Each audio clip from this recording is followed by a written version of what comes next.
So this is our October Georgia Inclusive Post-Secondary Education Consortium Learning Call. And it is about the topic today, which is appropriate for National Disability Employment Awareness Month, is sort of innovative strategies for connecting with employers. Doug Crandall is here. Doug is public service faculty at the Institute for Human Development and Disability at UGA, and one of the sort of thought leaders in the country around customized employment and policy that incentivizes employment for folks with disabilities. And so I was saying before some of you came on, we're really fortunate to have Doug in the midst of National Disability Employment Awareness Month, because he's been doing lots and lots of presentations to groups big and small like this. And so we're really fortunate to have him. We've also invited Teresa Davis, and I hope Teresa is able to join us. She is faculty at East Georgia State College in Swainsboro, and the director of the Choice Program.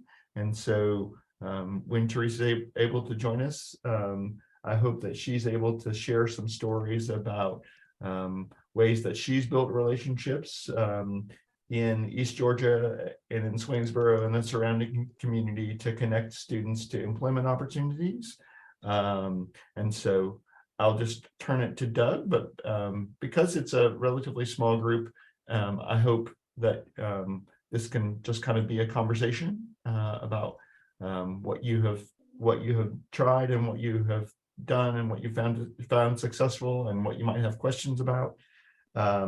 Our November webinar, we're fortunate to have Alexis, who's on this call, who's going to present about a visual resume tool that she developed with the team at Destination Dogs,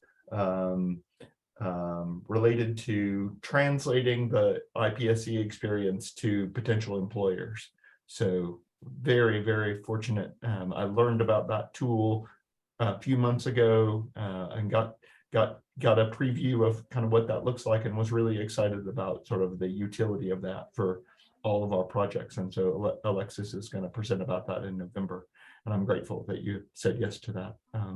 So anyway, going to turn it to Doug now and get out of the way so we can have a productive conversation. Thank you, Mark. Thanks for your leadership in this space and just for positivity and kindness. Thank you for all that. And just so proud of Alexis and the visual resume stuff. You don't want to miss that.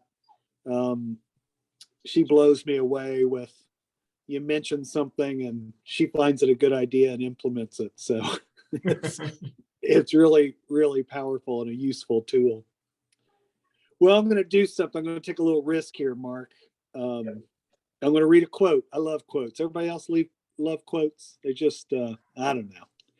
There's something about having that with you every day that can set intention. And this one really strikes me. I'm a big fan of something called the Sun magazine. I don't know if anybody reads the Sun magazine, but it's just beautiful writing.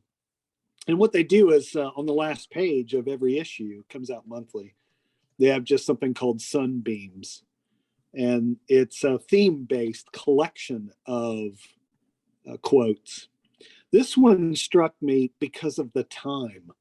And I'll tell you when it was written after I read it, and you'll probably not believe me, but it's really fitting for National Disability Employment Awareness Month, which needs to be every month.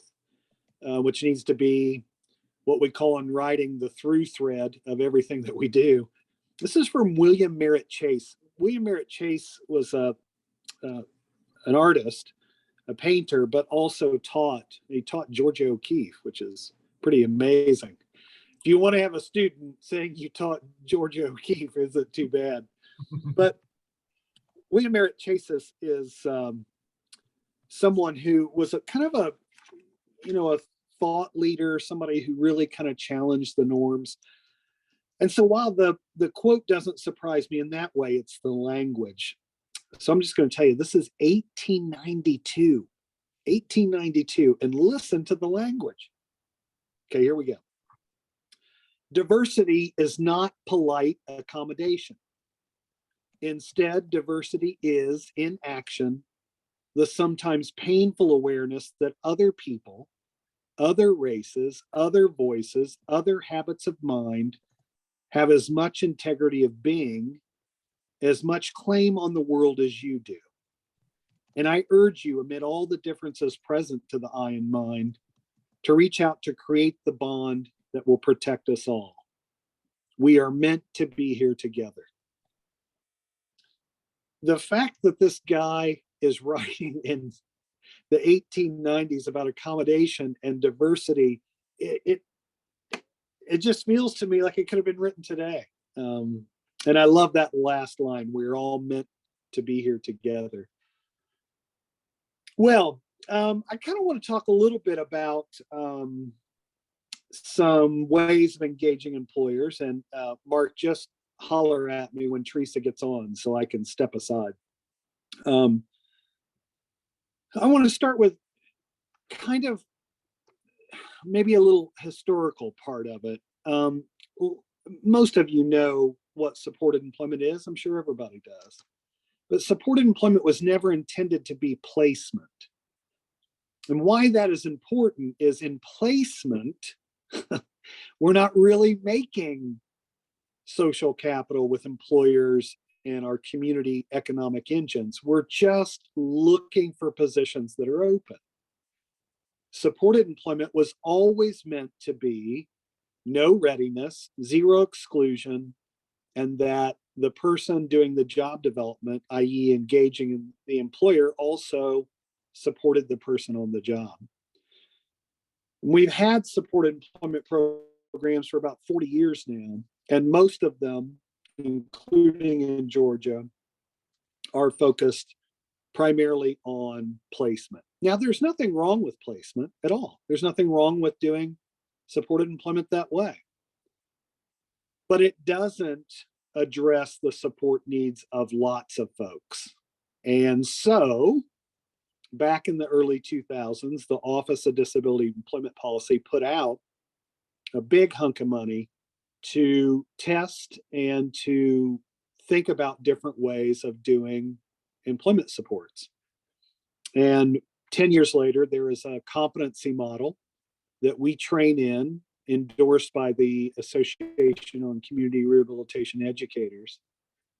And it's all focused on customized employment, using person-centered tools to get to know the job seeker rather than vocational assessments. Alexis is great at this.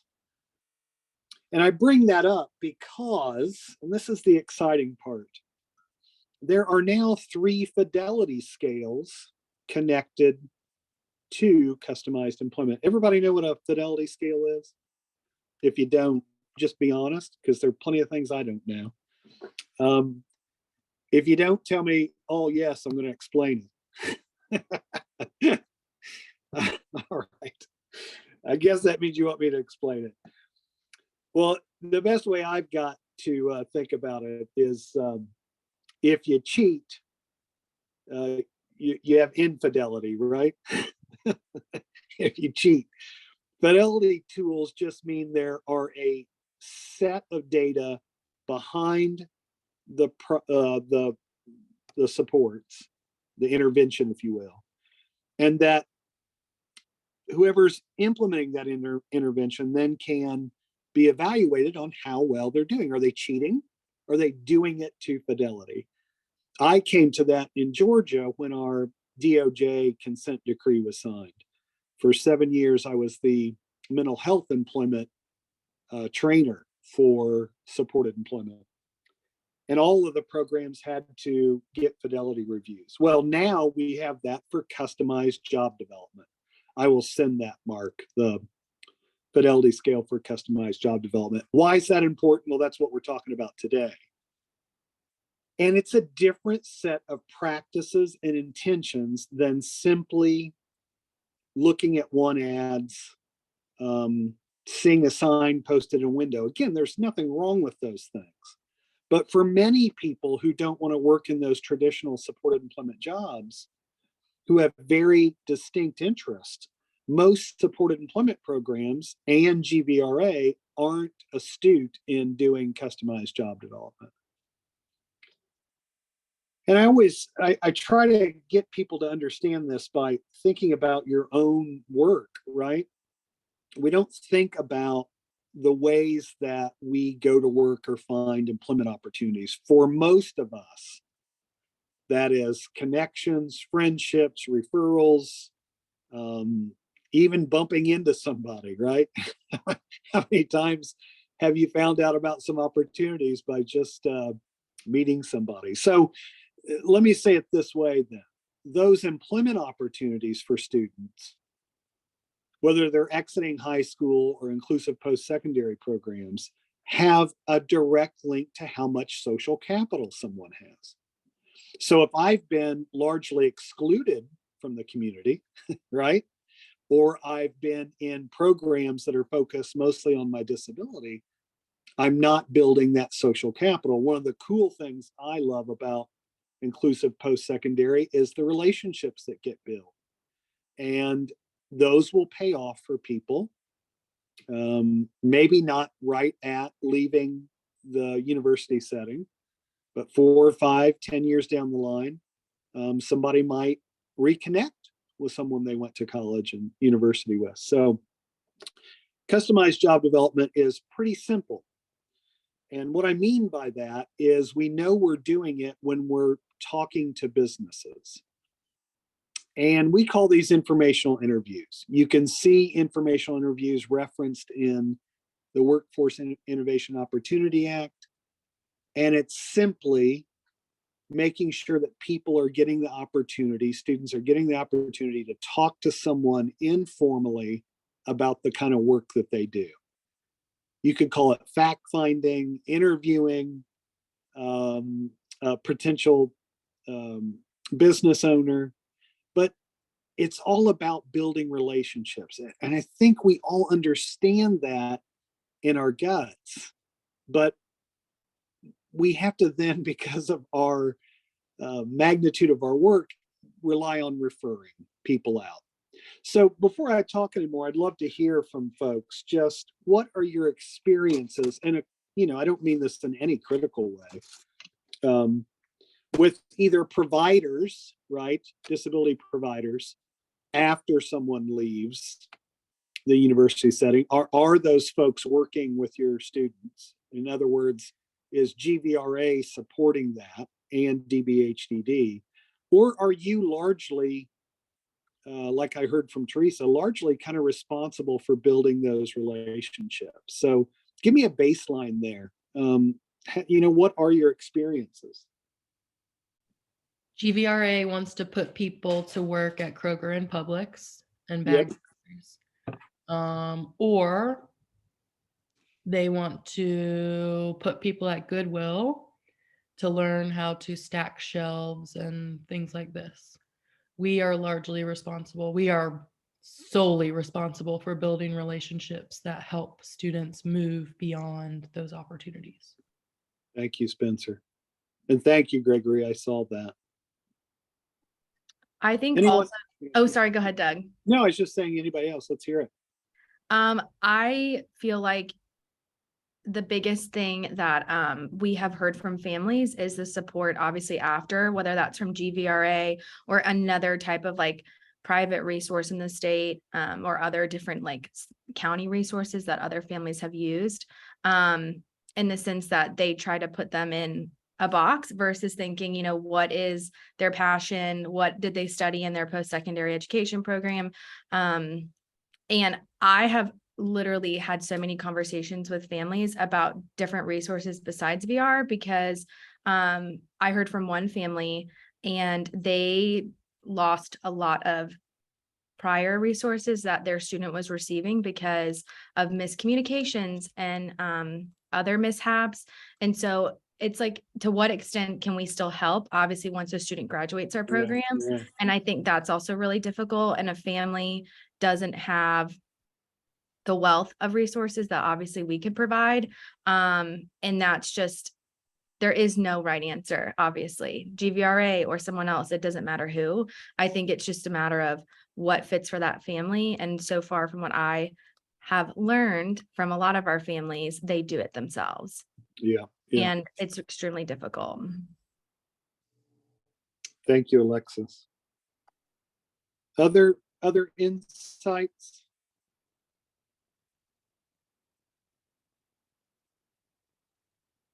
Well, this is probably a little bit of good news, bad news, I guess, in that certainly this is what we hear, both through our work on the statewide needs assessment and then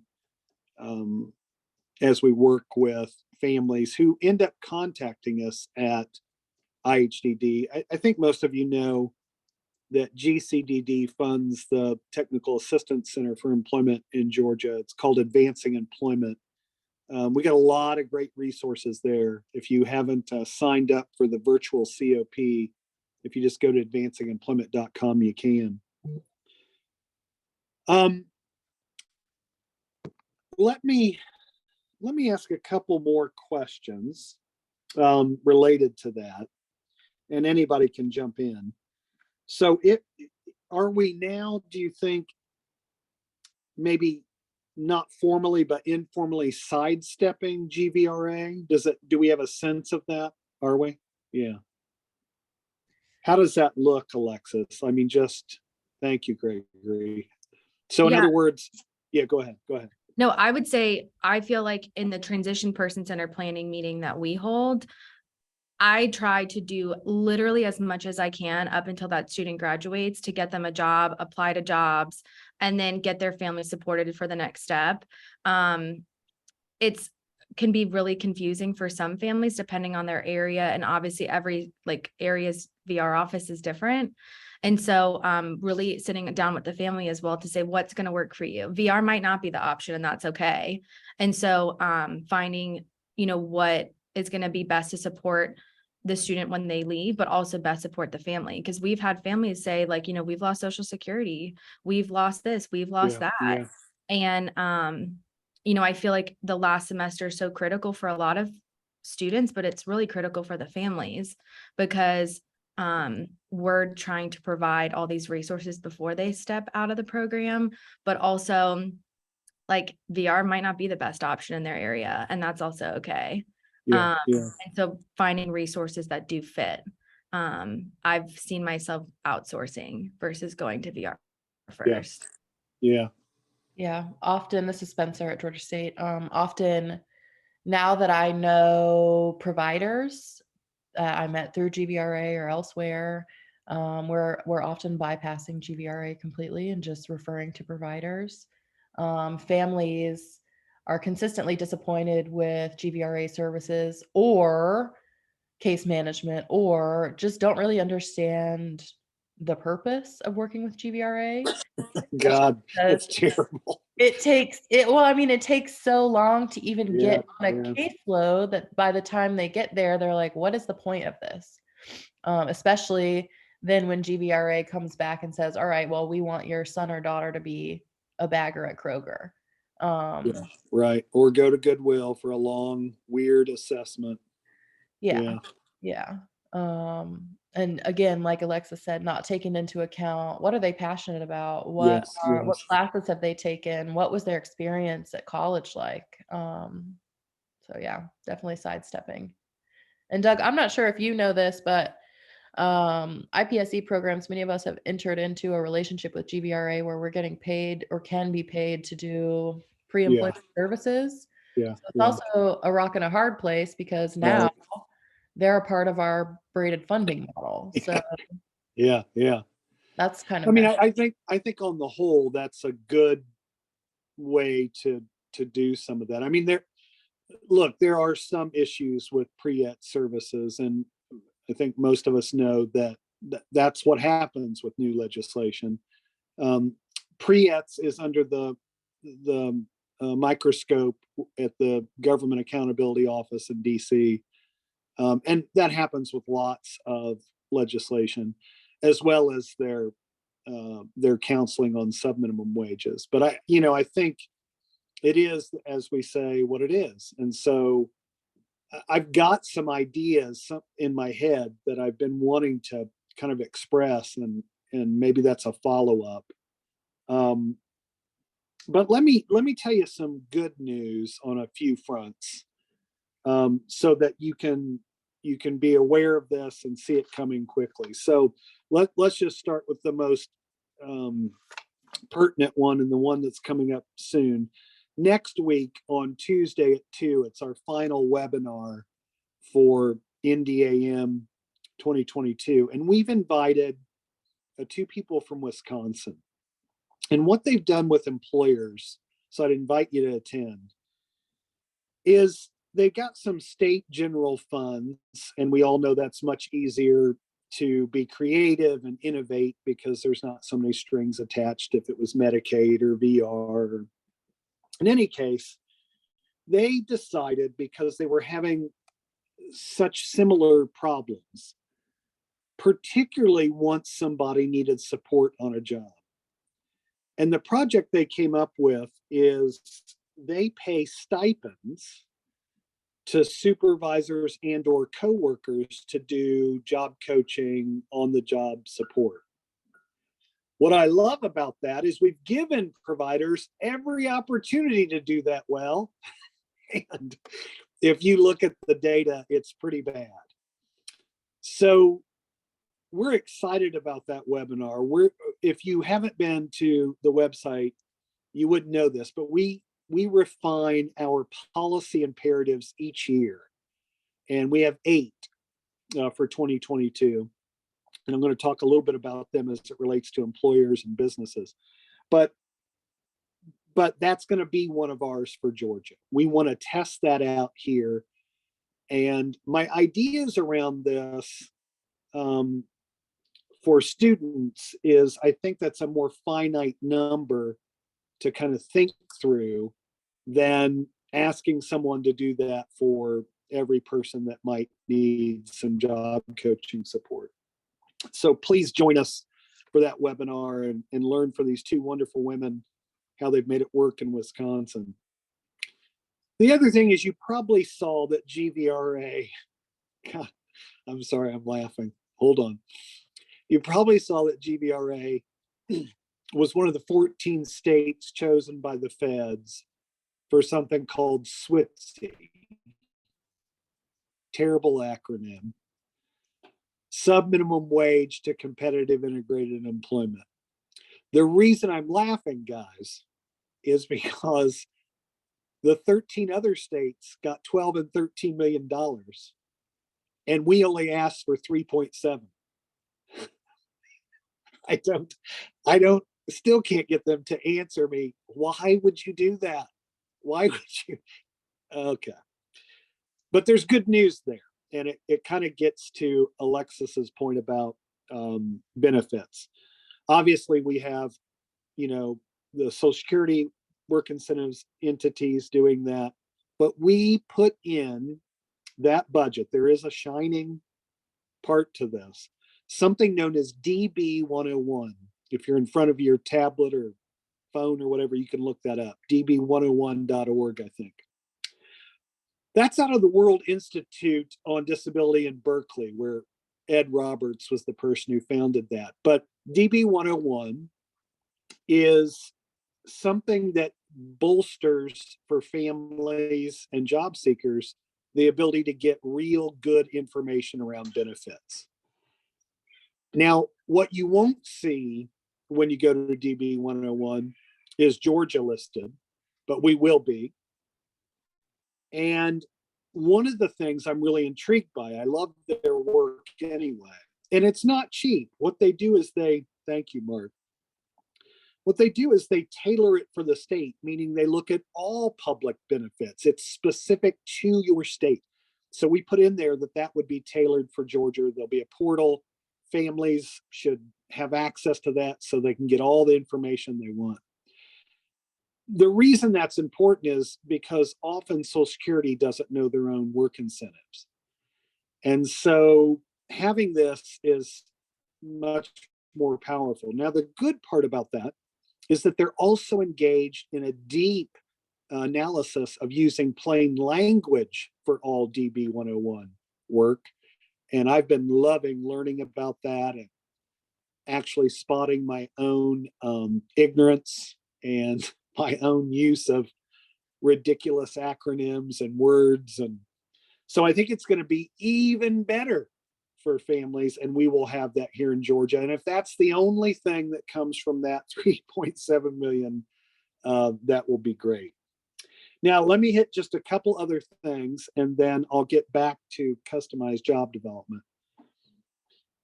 We held this week, the State as Model Employer was our theme.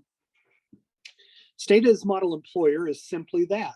It's a set of principles and tools that a state adopts that shows private business, large and small, that the state agencies support hiring folks with disabilities. We had Ricky David from Louisiana speak about their State as Model Employer.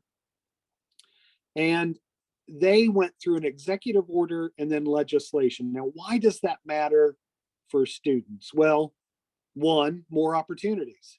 If Georgia is saying we want to be a state that invests in State as Model Employer, that means they set hiring targets. They're open to listening to presentations, which would be perfect for this consortium, looking at visual resumes, all that stuff, right? It sends a message first to private business, and then it creates many more opportunities by setting goals. Now, State as Model Employer is not something someone dreamt up. It's been adopted by the National Council of State Legislatures and the National Governors Association. Tennessee, right above us, has a robust State as Model Employer. So it's one of our policy imperatives, and we think that is something we're going to get done. Next Thursday at the Carter Center, we're having a NDAM event to kind of cap the month, where we'll spend an entire hour with our group brainstorming how we make this happen here in Georgia. Really powerful stuff. Let me do one more in terms of policy, because see, the thing is, it's all policy, right? The reason we're having to sidestep GVRA is because of bad policy. So the second one that I think can really impact what we're doing is a state-specific tax incentive. Now, most providers in GVRA, and maybe some of you know that there's the Work Opportunity Tax Credit. It's a federal tax credit. It's okay. It's not all that powerful, but it's something. Both New York and Kansas have targeted state-specific tax incentives. And those tax incentives go to employers hiring folks. And you can set through legislation who that might be, right? So it could be as broad as any GVRA client. I hate that word, client. Or very narrow in that it's students leaving the university setting in post-secondary programs. So those two are policies that we're going to push hard around creating more opportunities for all folks, all workers with disabilities. So I have one question, maybe for anybody. Probably Mark will know it best. What is the number we're talking about now in Georgia leaving each year the inclusive post-secondary programs? Is it 20, 100? What is it? Will you repeat the question, Doug? Yeah, just how many students are leaving, completing their inclusive post-secondary experience every year. That'd give us a good idea about if we did something with the job coaching that I mentioned, if we did something with a state tax incentive. Any idea on the number? Yeah, 30 Greg, to I was 50? gonna say the same thing, between 30 and 50 a year, if not a little bit more. Okay, got it. Doable, very doable. Both on the job coaching side and Mark, I think you're muted, Mark. Yeah, Doug, it's the numbers in the upper 50s. Okay, got it. When we, some of you may not know this, but a long time ago, when we only had KSU involved, I was working with Carla and some other folks. Gosh, it was probably 2008 or 9. As we were trying to get things launched here, I was much more involved in it. But we had started talking about, hey, wouldn't it be cool if at some point we had a very specific cadre of employment professionals who were just dedicated to the students leaving, right, finishing their programs, and that entity could be funded by state dollars in a mixture, right? Or there's another approach where we form it and we ask providers if they want to be a part of it, so that we can have a more formal approach to some of this stuff. So that's why I'm asking about those numbers. Let me just return to customized job development and some of the differences. What I'm going to send Mark is the fidelity scale, but the very first page of it compares and contrasts supported employment job development versus customized job development. This is included in the Workforce Innovation and Opportunity Act. In other words, it's mandated that we do it. Most of the job development in the United States, and certainly you see this in Georgia, is what I mentioned before, where it's simply someone finds out there's a job opening, and they help the person put in an application. That's kind of the very basics. Yes. I mean, it's not bad. it's a basic. The problem is, as so many of you have pointed out, that's where it stops, that's it. The fact that most respondents in an AP poll said that people with the label of Down syndrome in the United States, I think it was 82%, said yes, they work at grocery stores. That tells us one thing: we're really good at working with grocery stores. And we've communicated to the public that that's all we know how to do. And I'm using the we very, very broadly. So that has to change. And that's why there's a competency model and training and all of that. Now, I will give you one more downer. We had the ACRE training going for, a couple of years here, and it's not funded. GVRA didn't keep it funded, and DBHDD's been difficult to get them to invest in it. But that's one part. But back to that, customized job development really puts a value on smaller businesses, not big box stores. I swear to goodness, if I see one more IEP where somebody is sorting clothes at Kohl's, or I'm going to lose my mind. There is a broad array of businesses in every community, right? I mean, we have a taxidermist and a sewage, what do you call it, septic tank business right on our road. No one ever job develops there. They don't reach out to them, ask them what they need. So customized job development really looks at social capital, relationships, and that's why it's so powerful when I hear you all saying we're really sidestepping and having to do it our own. That's good news, but you're not funded to do that. So we need to figure that part out. The other thing that we're doing, and this is early on, and then I'm going to be quiet, but I mentioned the customized implement competency model. It has 9 core competencies, 82 associated knowledge, skills, and abilities. It's been peer reviewed. It's got $50 million of demonstration grants behind it. And we've asked SHRM, the Society for Human Resources Management, to look at that competency model and put a price tag on it. In other words, it's a different person than a job coach or an employment specialist. And I'll tell you, I've shared this with maybe a couple of folks. Already we know they say, well, if you're talking about these 9 core competencies and these 81 associated knowledge, skills, and abilities to do customized employment, including customized job development, it's a $60,000 a year position. That's about half of what we fund those positions on an average. So we're pushing that really, really hard. Now, how that looks in practice, of course, is that a provider who does that, or a VR counselor who has experience in that, knows that you can't do traditional vocational assessments and then try to be very person-centered.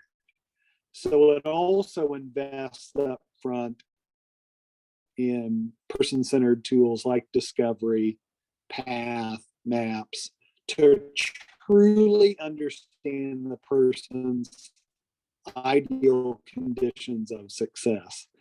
And then often that means there isn't a position that's open and existing. Do not come down from some holy mountain inscribed in stone. We make them up. They're all made up. And that's all this is doing, is having enough trust with businesses to look at their unmet needs and then create a position, a set of tasks that someone will do that will help them and fits the person's interests and needs and skills. So I'm going to stop there. Any questions? I know that's a lot to cover. I think when you see the fidelity scale for customized job development, particularly that first page, I'd love to hear from you, because it's powerful and it delineates again between something that's just the basics and something that is takes skill in a very different type of creativity. By the way, in the competency model, there's one skill that's listed that I absolutely love, and I'm going to paraphrase it, but it simply says the ability to be creative and unique in addressing barriers to employment. That is something we should put emphasis on. Not someone saying, well, I met with them at the library and we went over the 4 applications we put in. Really? Is that what, should you be getting funding for that? Or should that be a deeper level of supporting those families and job seekers? So thank you, Greg. Thank you. Okay, Mark, did we ever find Teresa? What'd you do? Bail on us?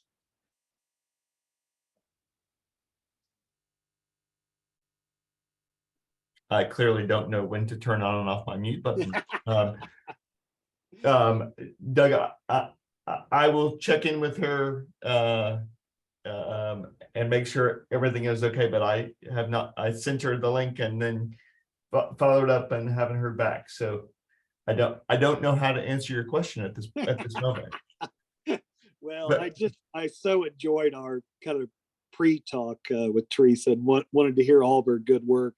yeah. I guess I was also asking because we spent a little time in there talking about one of our, you don't say focuses, right? You say foci. Is that the plural? I think so. Yes. One of our foci, still sounds goofy, for 2023 is working with trade organizations.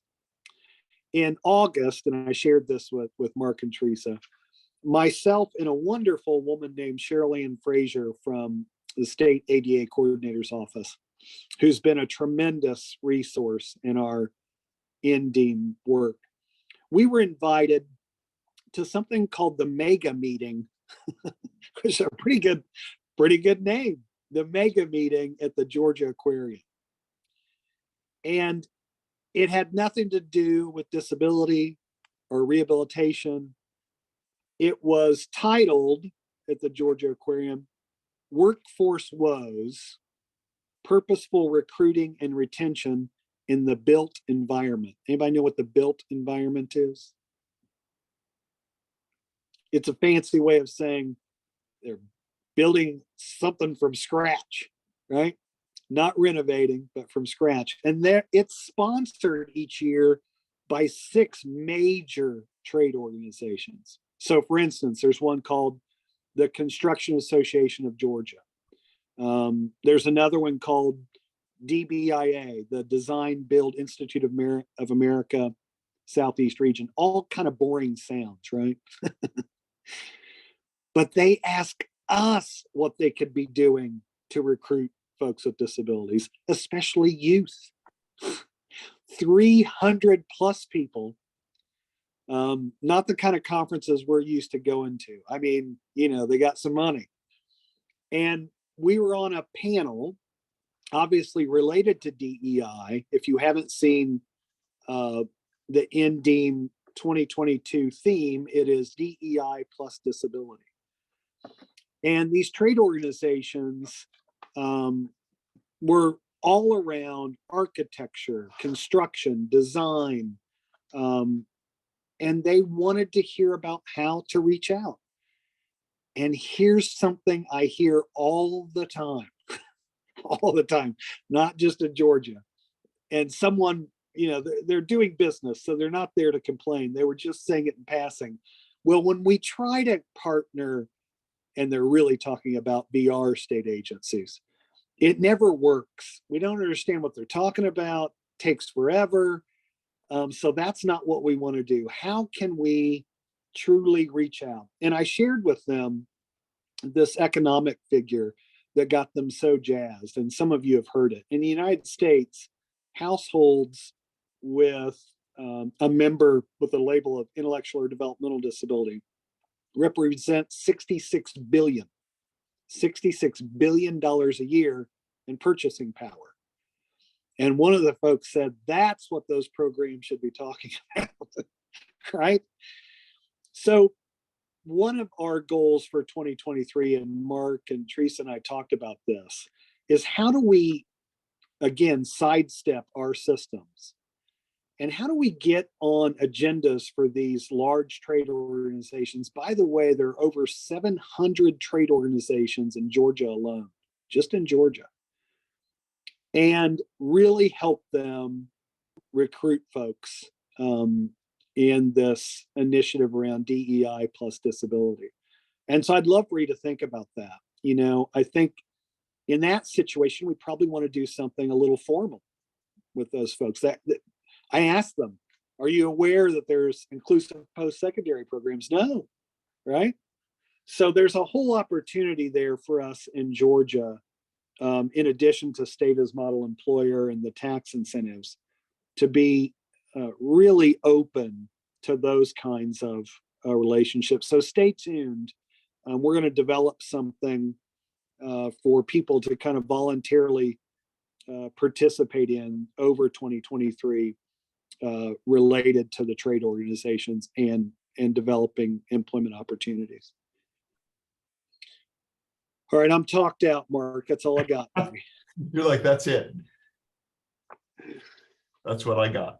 I so much appreciate that, and ending with the conversation about the trade organizations, because I do think we have lots of conversations about sort of how to sort of make this bring this conversation into the sort of the bigger the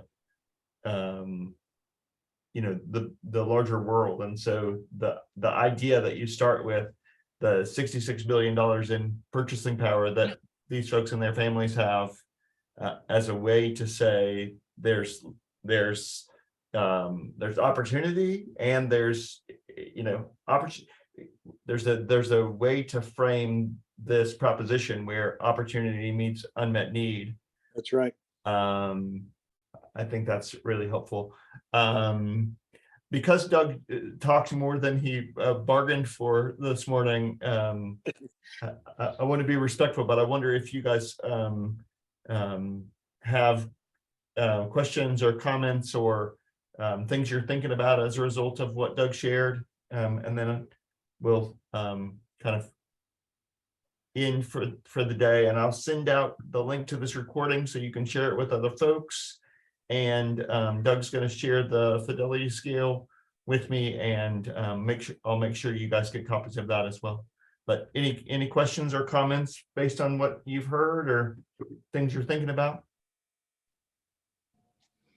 This has been Doug, always a pleasure.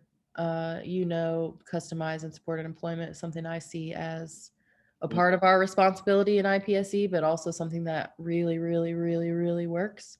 So always a pleasure to see your leadership, to hear from you, and thank you. You're a dear. Thank you.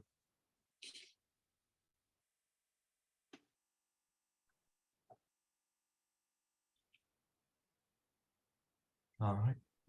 Well, very cool. Doug, thank you for spending the time. I'm incredibly grateful. My pleasure. And thank you. My great pleasure. Thank you. Thank you. Thank you, Greg and Nick and Kara and Alexis and Spencer. And Nicole was here and had to go to another meeting. But thanks for being a part of this conversation. And like I said, we'll continue to share the resources that we talked about today and continue the conversation.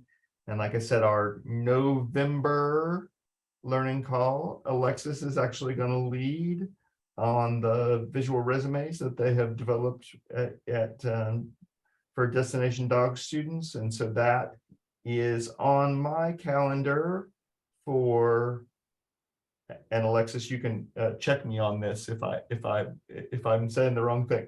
That's on my calendar for Thursday, November 17 in this time slot.